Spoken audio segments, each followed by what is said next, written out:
Hey, everybody. Patrice Bobo-Miles here, and welcome back to my podcast, Perspectives. Today, my guest is Gloria Mayfield Banks. Gloria is quite accomplished in a whole lot of different areas, and we're just going to delve into what that is. So, Gloria, welcome to Perspectives. And can you tell Yeah. everybody who you are and a little bit about what you do?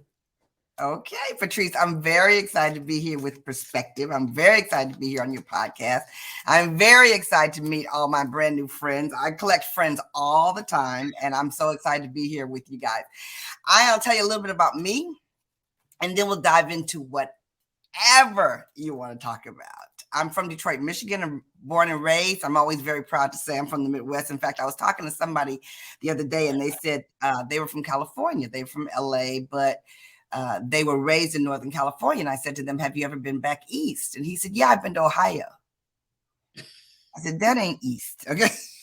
I was completely offended. Okay. I said, people from New York will beat you up. Ohio is the Midwest. Okay. So I'm from the Midwest, proud to be from the Midwest. Left the Midwest to go to school at Howard University in Washington, D.C. And, but before that, a big piece of my story is they discovered I was dyslexic when I was in the 7th grade. So I've had a reading disorder. And my mother, both my parents were teachers at one time, but my mom was a teacher at the time.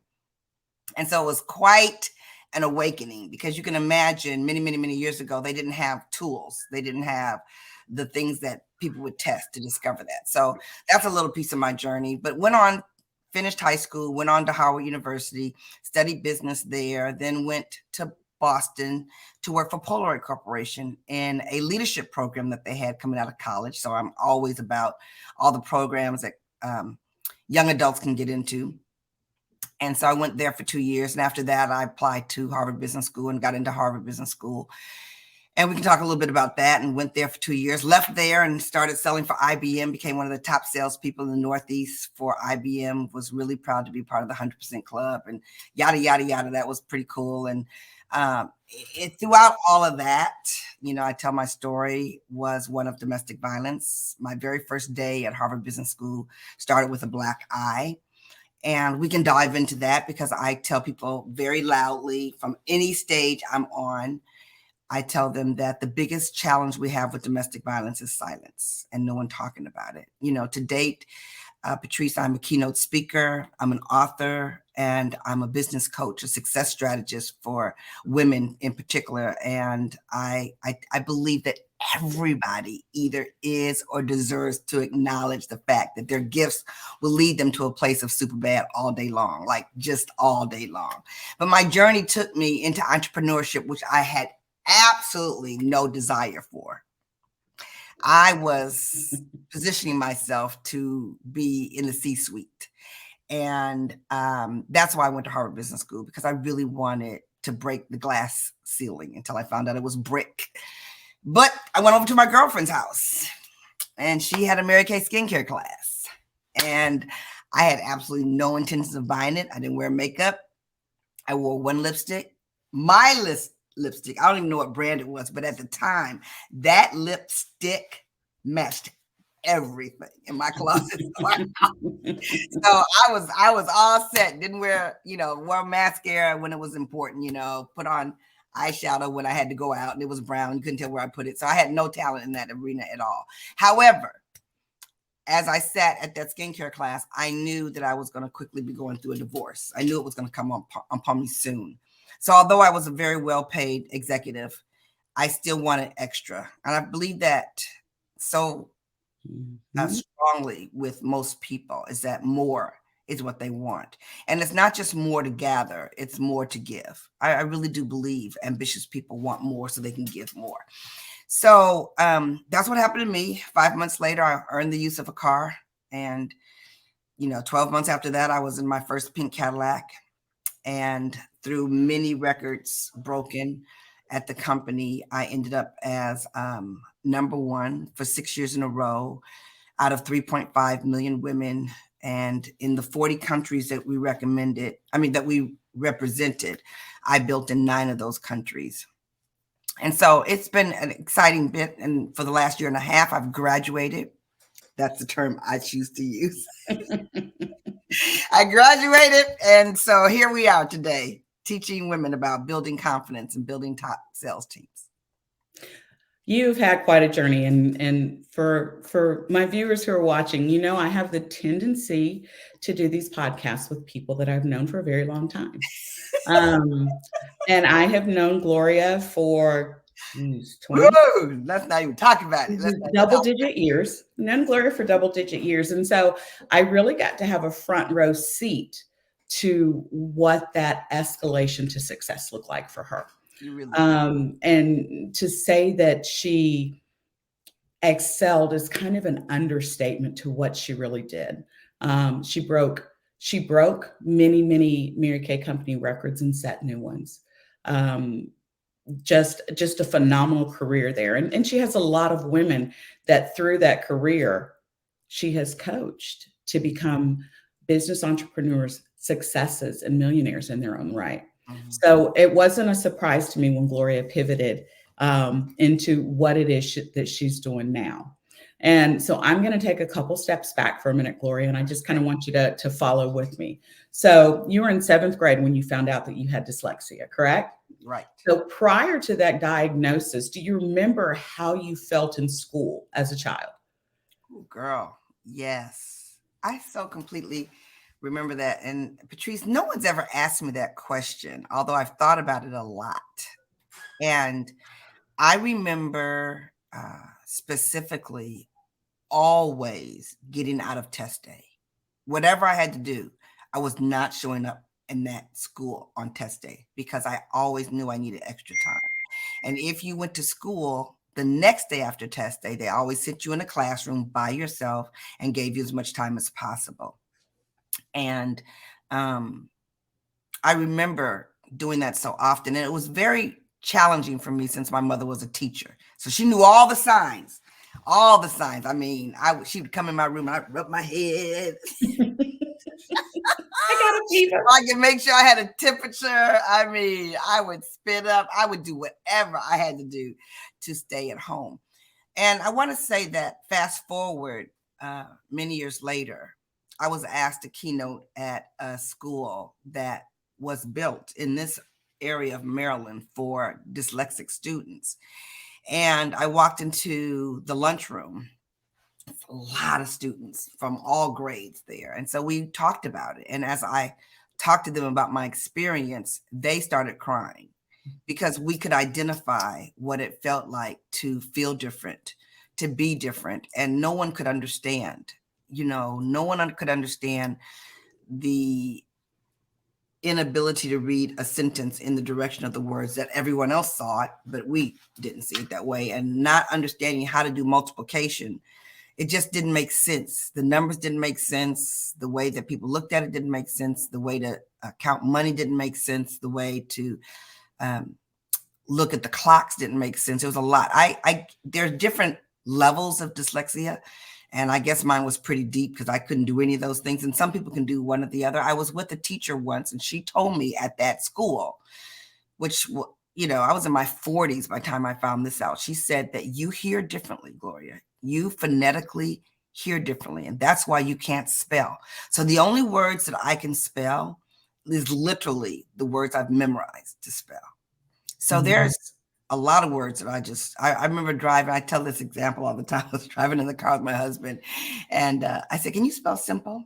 And he looked at me, he said, "Simple." I said, "I know how to say it. I don't know how to spell it." So, that's me. That's me. But yes, I felt like I didn't belong because I didn't. Mm-hmm. That's something that you carry with you. Mm-hmm.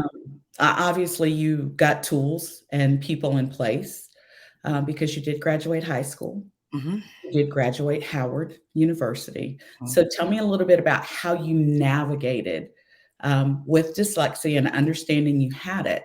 How did you navigate through college and then through Harvard Business School? Great question. It was a couple of tools. They came, number one, in the form of some teachers. I remember specifically a teacher in high school who called my mother in once and she said, "I want you to know that Gloria is very, very bright, but she has challenges reading. Now, here's an interesting thing. I could type really well. If I saw it, I could type it. And so I was one of the top typists. I know. This is really a long time ago. I remember a typewriter too, but I'm just going to make you feel better with that. I remember typing class. I remember. So I could really type fast. I could type on the computer fast too. I could type fast. And so if I see it and I could type it, and if you explain something to me, I can understand it. And if anyone looks up dyslexic people, the word on the street is, through a lot of exams and testing and studies and everything, dyslexic people by far are very bright. They just transpose everything they see. So number one was the form of a teacher. Number two was the balance between telling people I had an issue and not telling people I had an issue. So when I applied to Harvard Business School, I certainly did not tell them I was dyslexic. I was too afraid to tell them about it. I knew that it was going to be a challenge. And then when I went back to work for Harvard Business School in admissions, I understand why I was gifted from God with, don't tell anybody at this time. Wait till you get there and then deal with it.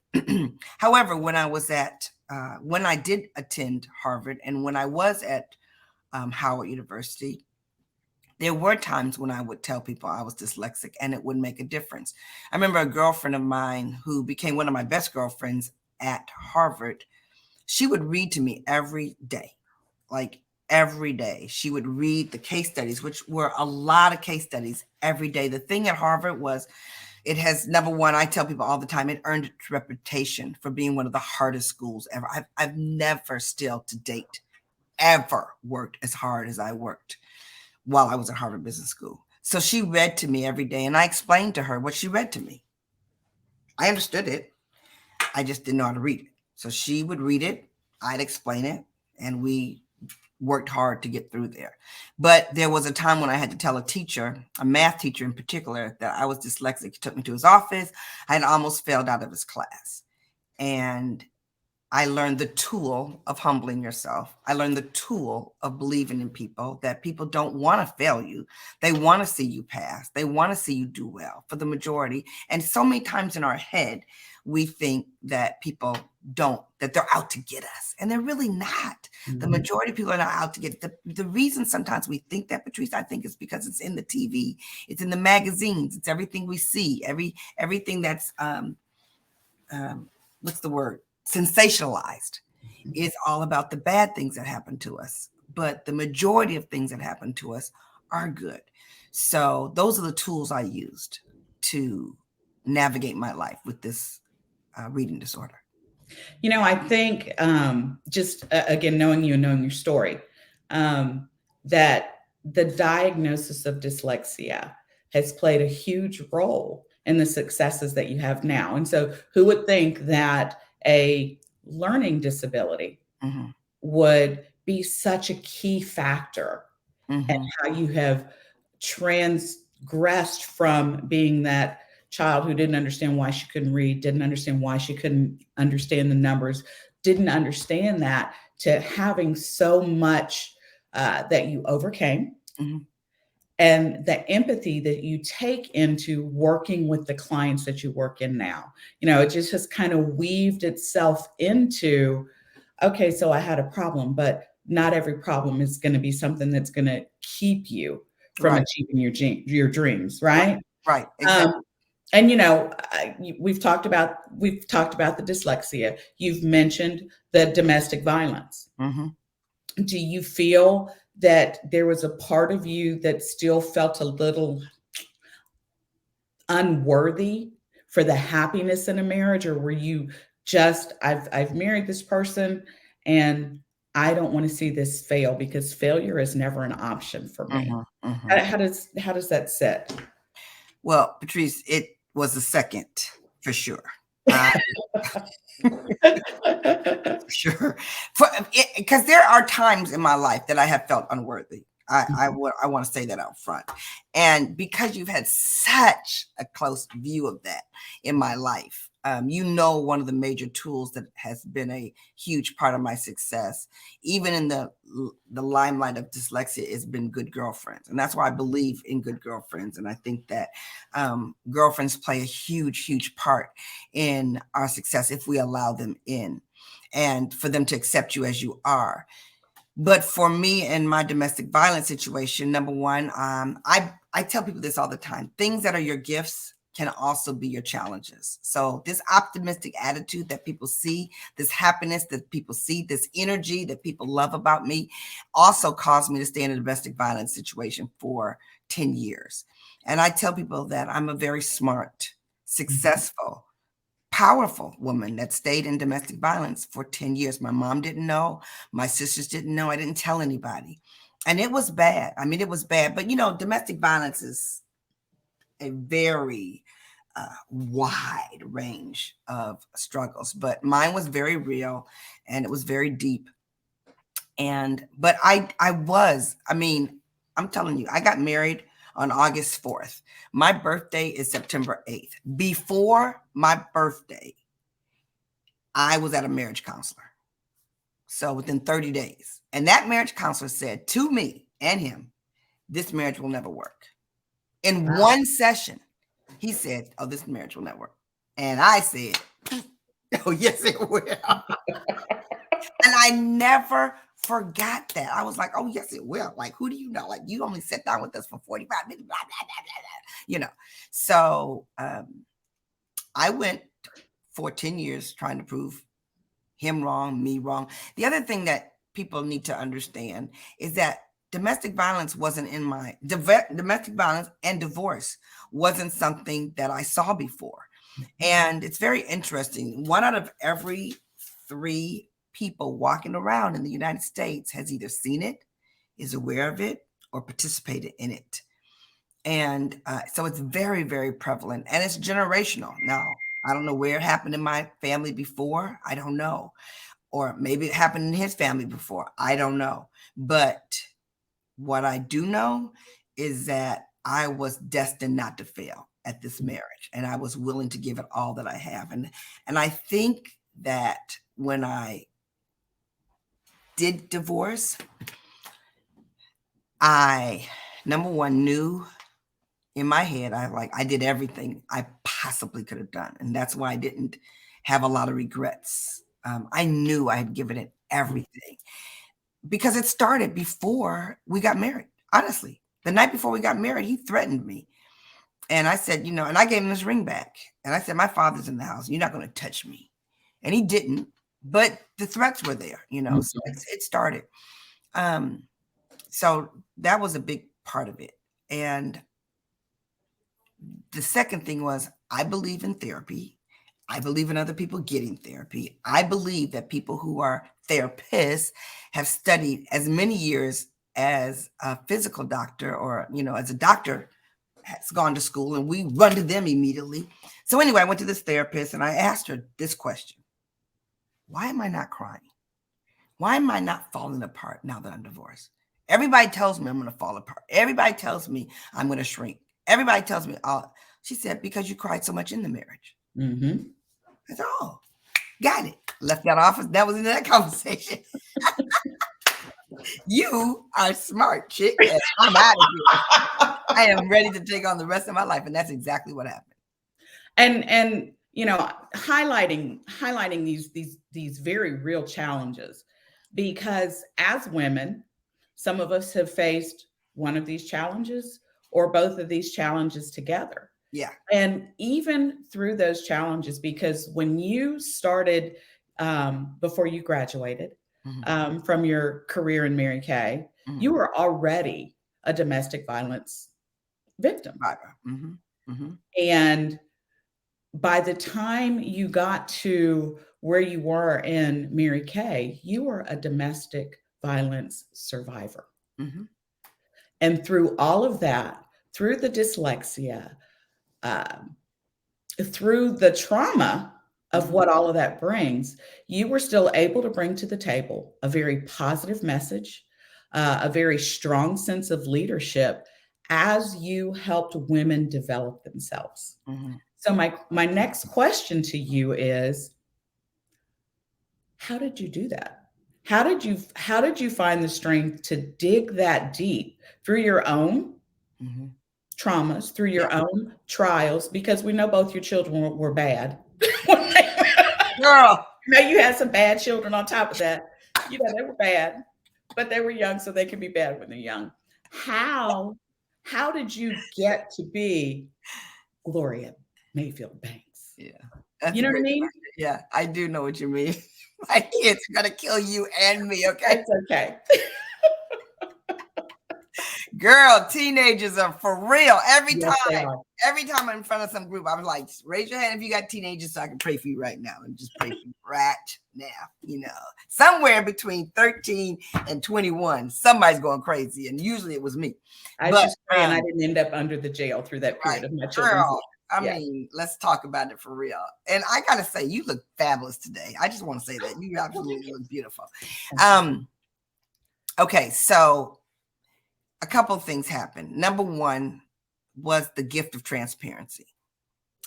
I tell people all the time, network marketing gives people a lot of gifts, a lot of gifts. But one of the things they give you that is paramount is personal growth. Mhm. So the need to keep a secret of my challenges was no longer my situation. And my transparency and teaching other women how to become transparent was a huge gift, like huge. So I tell people the heaviest luggage you can carry is a secret. And so if you can let go of the secrets and tell your truth, it empowers yourself and empowers other people around them. The ability to create more leaders is the ability to show women, for me, how powerful they are with their gifts, how powerful they are with their story, how powerful they are with their path, and how powerful they are at learning whatever it is that they want to learn if they want to get to the next level. A second thing that happened for me, Patrice, is the fact that I figured out that the reason I had such a challenge in my domestic violence was so that I was prepared to serve women at a higher level. So I used to wonder why that was my path. And then one day it became extremely clear. Gloria, your path was like it was because women come to you at high level of frustration. They're very smart. They're very ambitious, and that causes frustration. Why isn't it happening for me sooner? What is the correct strategy for me? How can I overcome other people's thoughts about me? Um, a lot of times when you're dealing with ambitious women, people around them are uncomfortable with their level of ambition. And so I would walk a lot of people through that. And in that season, when they're very frustrated, they're crying, it's hard for them to communicate what they're trying. And for me, I'm like, girl, tears don't bother me at all. I did a lot of that. You know, that frustration doesn't bother me at all because I know this too shall pass. Patrice, I gotta tell you a secret, okay? Let me tell you and your people a secret. Yeah, this is just you I, and me. Tell me the secret. I have never had a tattoo yet. But the one I'm really thinking about getting is one that says, this too shall pass. Mhm. Because in the good times, this too shall pass. In the Mhm. bad times, this too shall pass. So I'm seriously thinking about it. But at this season of my life, I think forever my passion was to be a role model. And if I can show anybody anything, you can reach a high level of financial success, faith success, fitness success, family success. But to get to those places, um, you have to push through the good times and the bad times, and nothing lasts. Mhm. So tell me this, because you have a lot of women who you coach as a Mhm. success strategist. That's a mouthful. I won't say that 3 times fast. Um, so tell me, as a success strategist, what is it that you really do? Okay. What I do is first I find out from women what they're most passionate about, because I believe that passion is required for growth. And I try to remove them from that place of describing what a lot of women do, which is they downplay themselves. They tend to downplay what they do. They downplay their description. They downplay.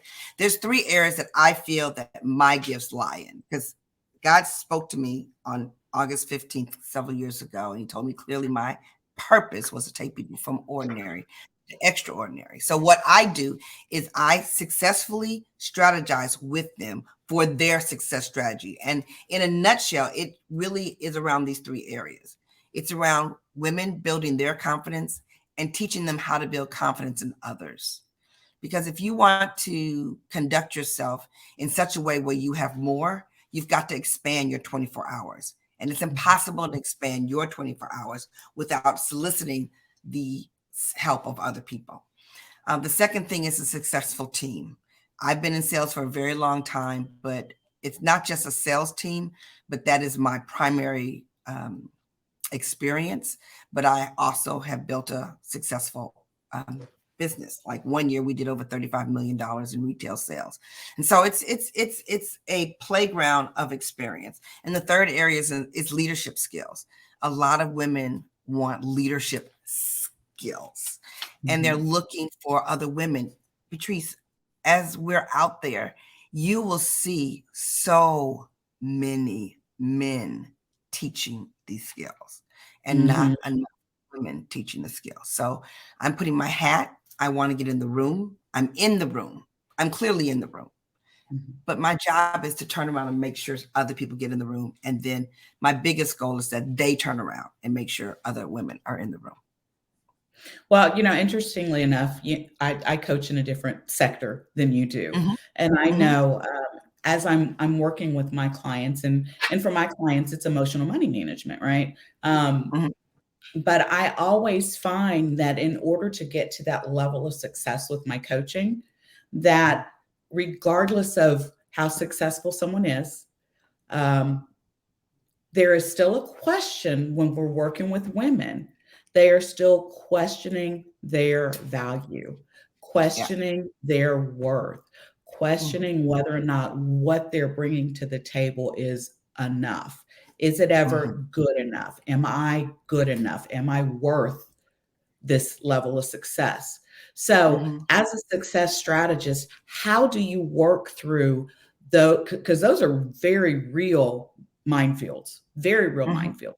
How do you help your clients work through that level of disbelief, unworthiness, and in some instances, self-sabotage?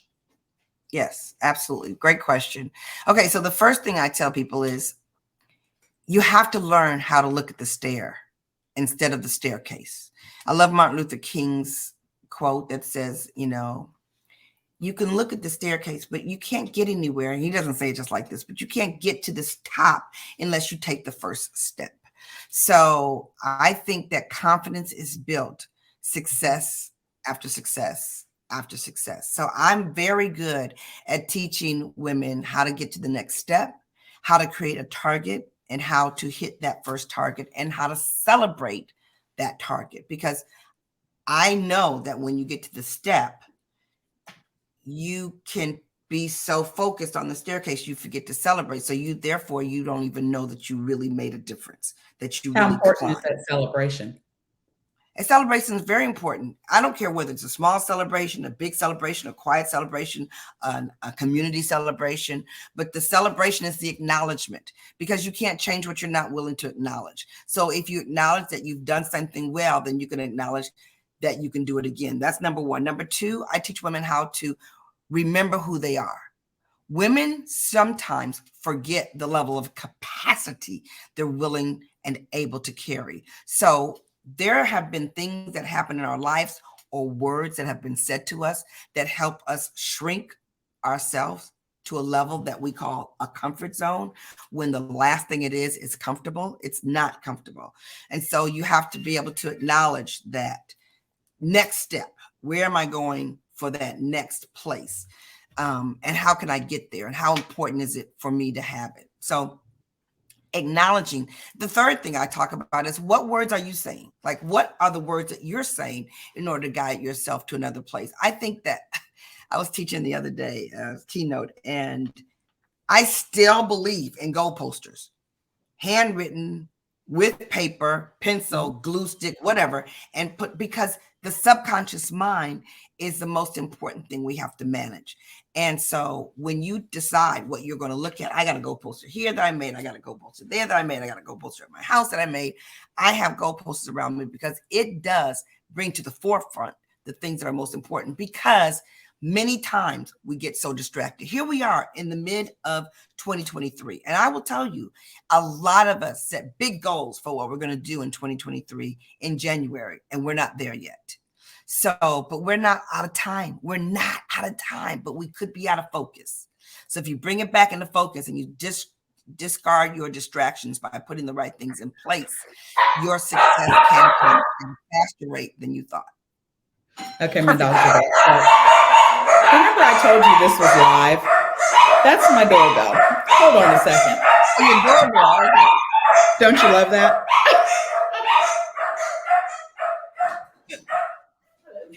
She's got beautiful dogs. She's the one. Well, I did tell you that I do this live and then I don't edit. And so, yes, my doorbell just rang.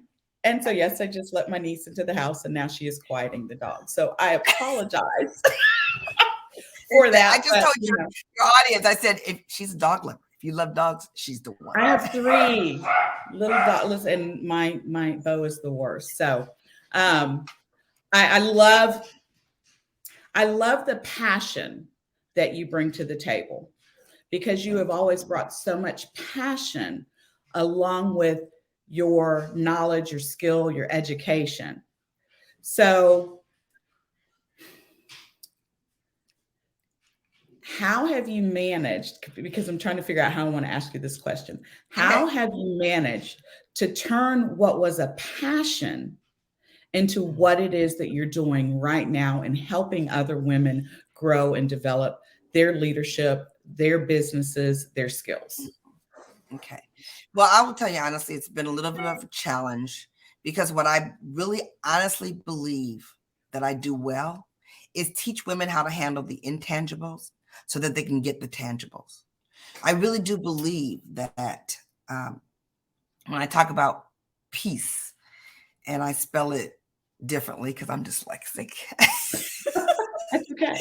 Instead of P-E-A-C-E, I spell it P-I-E-C-E, and it's people skills, it's increased income, it's emotional management, it's confidence, it's energy and excellence, and it's sales. And when I teach in that realm, I quickly can take a woman to understand where she can put her time in order to improve her skill set. Because there's 4 areas I believe that are needed. They need skill sets, they need time management, they need emotional management, and they need money management, which is where you come in. And so there's those areas that will make a difference in order to get them from here to there. It's not that they're incapable. It's just that a lot of women need a path, and they need to know how they can do it quickly, because a slow path is a very painful path, because it's filled with doubt, it's filled with questioning, it's filled with people wondering what they're doing. But a very quick path where you can have a quantum leap, and that's the name of my book over here, Quantum Leap. When you do it in such a fast path, there's less time for you to sit in your distractions. There's less time for you to sit in your wondering whether it can happen, because you start making it happen and you acknowledge what happened and you move quickly. But to understand the gifts and the importance of the intangible is where you have to create a space for people to understand the gap differences so they can also break records. How important is patience? Well, patience is extremely important, because without patience, you lay in frustration. Mhm. And when you lay in frustration, you set unreasonable goals. And unreasonable can only be determined by the person themselves, because what's unreasonable for me is not unreasonable for someone else. But if you don't have patience, then you won't take the time to get the skill set. If you don't have patience, you don't go to events. I can't even tell you, as you and I both know, you put your body in the space of the place, it can be shifted. You shift quickly. But if you sit at home trying to figure it out by yourself, it takes a forever distance of time to get there. But if you move quickly, because one of the things I was going to make on my live today was the importance of travel, because a lot of people put off the travel that they want to have till too late in life, and they Mhm. think they can't afford it, but they can afford it if they make different choices. And the gift of travel changes their perspective. And when you change one's perspective, you can change the direction of their decisions. I love it. I really appreciate you taking the time to chat with me today. Thank you. Um, what I'd like for you to do right now is tell everybody how they can reach you. And Okay. yeah, how can they reach you? Where can they see you? How can they connect with you in case they really need that success strategist in their life? Okay. Well, I would love all my new girlfriends to gather with me on their favorite social media place. But I would tell you my Instagram is at Gloria Banks. My Facebook is Gloria Mayfield Banks page. They can find me at those two places. And I'm, of course, on Twitter and Instagram. I mean, Twitter and LinkedIn as well. And TikTok, I'm there. So, omnipresent is what I work to do in my social media. But honestly, I think the biggest thing I want to say, Patrice, is that we as women deserve to support each other at a level that will blow people's minds. All of us have certain gifts. So all of us give gifts in certain ways, and all of us will gather gifts in certain ways, and all of us can grab gifts in different ways. So I would love to connect with them, mostly on Instagram and Facebook for sure. But if there's anybody that I can support in any way for them to get closer to their quantum leap, I would love to do that. I love it. I want to just say thank you so much for taking the time to be with us today. And guys, I appreciate you popping in and taking a listen to the very accomplished Gloria Mayfield Banks. And so it is my hope that I see you next time on Perspectives. Thank you, Patrice. It's been phenomenal. Thanks, Gloria.